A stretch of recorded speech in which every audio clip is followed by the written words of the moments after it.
You must become the missing piece, and they will tell you anything. You have a gift. You know how to survive. Apakah sebelumnya kamu sudah pernah menonton film Red Sparrow ini? Jika sudah, apa yang kamu rasakan? Jika belum, mari saya ajak bareng membedah film ini dari unsur pembangun sebuah film. Instead, they cut us through it. There could be no witnesses. Hai, halo. Di vlog kali ini akan membahas sebuah review film bergenre drama spionase, Red Sparrow, aksi Jennifer Lawrence yang sangat menggoda.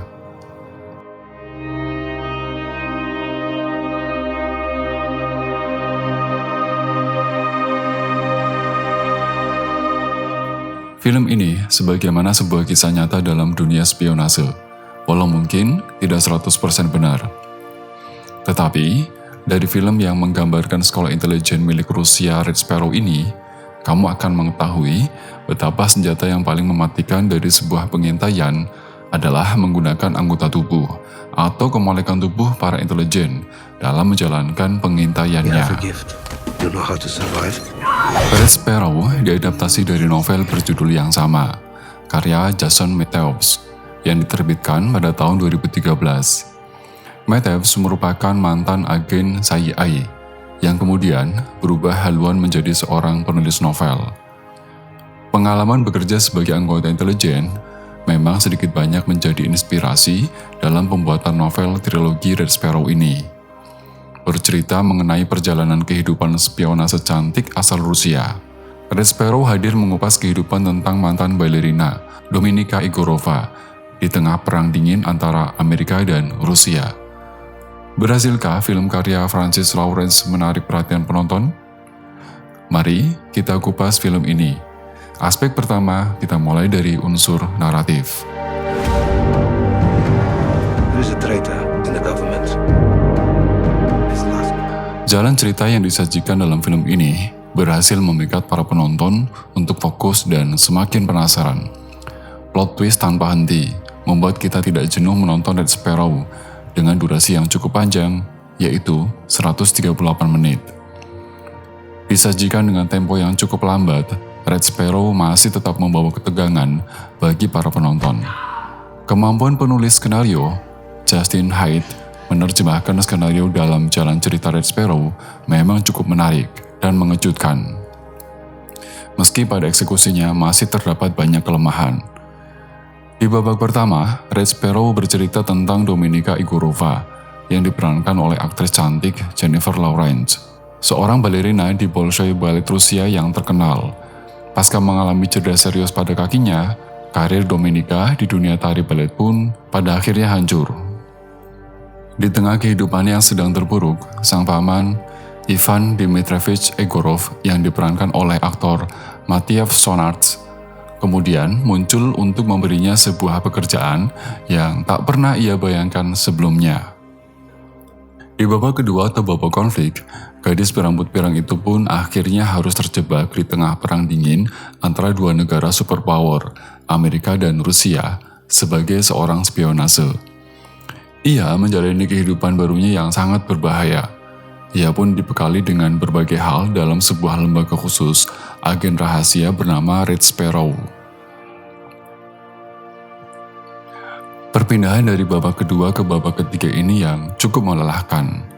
Karena sejak awal cerita film ini tidak disuguhkan aksi atau laga sebagaimana film action, namun lebih banyak berdialog. Terutama mulai masuk babak kedua. Di babak ketiga, melalui serangkaian latihan yang cukup berat, Dominika pun kemudian menjadi seorang intelijen yang paling berbahaya, yang ditugaskan untuk mencari informasi tentang orang Rusia yang kerap membocorkan informasi penting kepada Amerika Serikat dengan cara menjalin hubungan bersama seorang agen CIA bernama Ned Nash yang diperankan oleh Joel Edgerton.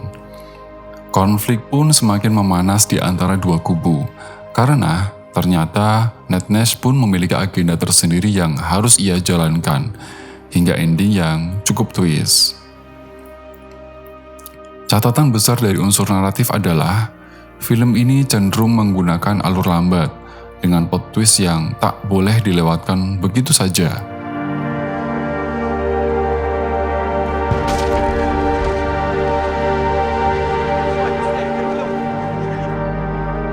Lalu bagaimana dengan unsur sinematiknya?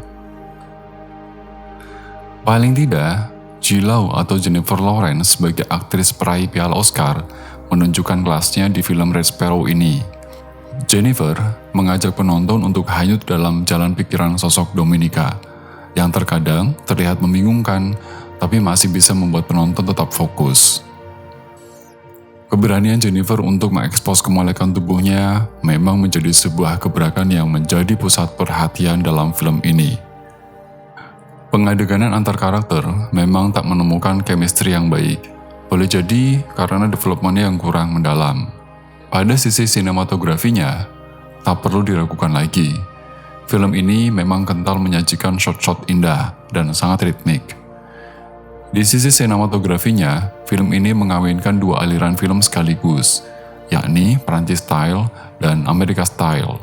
Hal itu bisa kamu nikmati dari kamera angle dan kamera movement yang lebih banyak menggunakan direct cinema. Ini khas Amerika Style, dibanding dengan Cinema Verite Prancis Style. Hanya type of shot lah yang lebih mengeksplor gaya Prancis Style.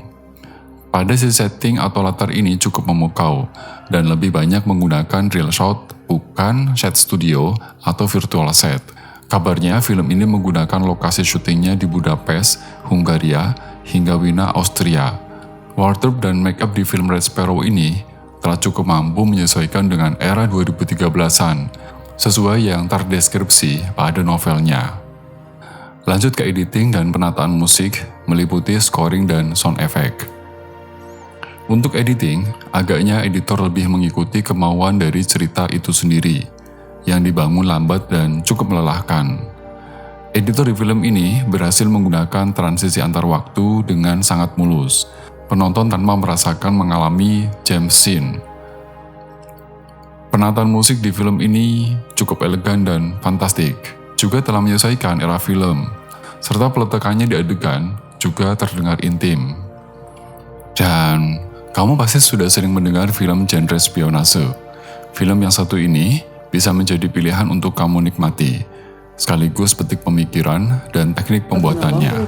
Selamat menonton dan menganalisis film Red Sparrow ini. Semoga uraian ini bermanfaat untuk kamu semua. Terima kasih, salam kreatif.